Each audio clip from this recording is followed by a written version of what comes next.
चलिए आज बात करते हैं मेडिकल साइंस की सबसे बड़ी कामयाबियों में से एक और आज के दौर की सबसे बड़ी चुनौतियों में से एक, एंटीबायोटिक्स की।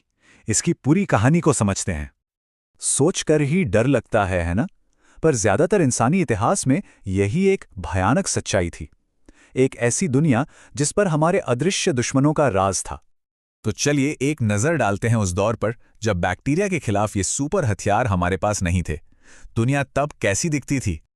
मतलब 1940 के दशक से पहले की बात करें तो अस्पताल उन लोगों से भरे पड़े थे जिन्हें बैक्टीरियल इन्फेक्शन हुआ था, और ये वो इन्फेक्शन थे जिन्हें आज हम मामूली समझते हैं। लेकिन फिर किस्मत से विज्ञान में कुछ ऐसा हुआ जिसने पूरी इंसानियत की कहानी ही बदल कर रख दी। इसका जो मेन आइडिया था वो ये था कि एक ऐसा पदार्थ हो जो शरीर में घुसपैठ करने वाले बैक्टीरिया को तो मार दे, पर मरीज के अपने सेल्स को कोई नुकसान न पहुंचाए। मतलब जो कहानी एक गंदी पेट्री डिश से शुरू हुई थी, वो 20 साल से भी कम में एक वैश्विक मेडिकल क्रांति बन गई। फ्लेमिंग ने खुद जो कहा वो इस अचानक हुई दुनिया को बदल देने वाली खोज के बारे में काफी कुछ बताता है। एंटीबायोटिक्स के आने से सिर्फ इन्फेक्शन का इलाज नहीं हुआ, इसने तो जैसे मेडिकल प्रैक्टिस का पूरा तरीका ही बदल कर रख दिया। अचानक से वो प्रोसीजर्स जो पहले बहुत बहुत ज्यादा रिस्की माने जाते थे, जैसे कि बच्चे का जन्म, वो सब एकदम से काफी सेफ हो गए। और ये एक बहुत जरूरी बात है। आज के जो सबसे एडवांस्ड मेडिकल ट्रीटमेंट है ना, जैसे सर्जरी, कीमोथेरेपी और ऑर्गन ट्रांसप्लांट, वो सब के सब मजबूत एंटीबायोटिक्स के बिना मुमकिन ही नहीं होते। लेकिन एक पेंच था। जिस हथियार का इस्तेमाल हमने बैक्टीरिया के खिलाफ जंग जीतने के लिए किया, वही हथियार उन्हें और मजबूत बनना सिखा रहा था। इसे ऐसे समझिए, हमारी चमत्कारी दवाओं ने ही बैक्टीरिया पर एक तरह का दबाव बनाया कि वो मजबूत बने और ज्यादा ताकतवर होकर सामने आए।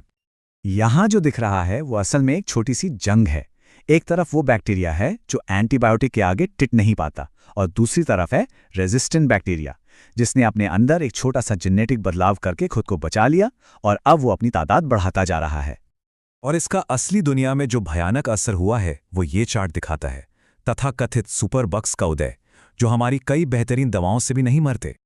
तो अब जब हमारे मौजूदा हथियार कमजोर पड़ रहे हैं तो एक नई दौड़ शुरू हो गई है, अगली पीढ़ी के इलाज खोजने की दौड़।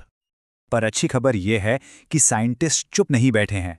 वो इस कह सकते हैं एवोल्यूशनरी हथियारों की दौड़ में आगे रहने के लिए कई नए नए तरीकों पर काम कर रहे हैं। देखिए, बात सीधी सी है। ये मुद्दा हम सबसे जुड़ा है, हर किसी को प्रभावित करता है, और इसका जो भी नतीजा होगा वही हमारे मेडिकल साइंस का भविष्य तय करेगा। तो सवाल यही है, हमारी चमत्कारी दवाएं अब फेल हो रही हैं। क्या हम इतने काबिल हैं कि एक और चमत्कार खोज सकें? ये एक ऐसा सवाल है जो हमें हमारे सबसे पुराने और सबसे जिद्दी अदृश्य दुश्मन के खिलाफ हमारी लड़ाई के भविष्य के बारे में सोचने पर मजबूर कर देता है।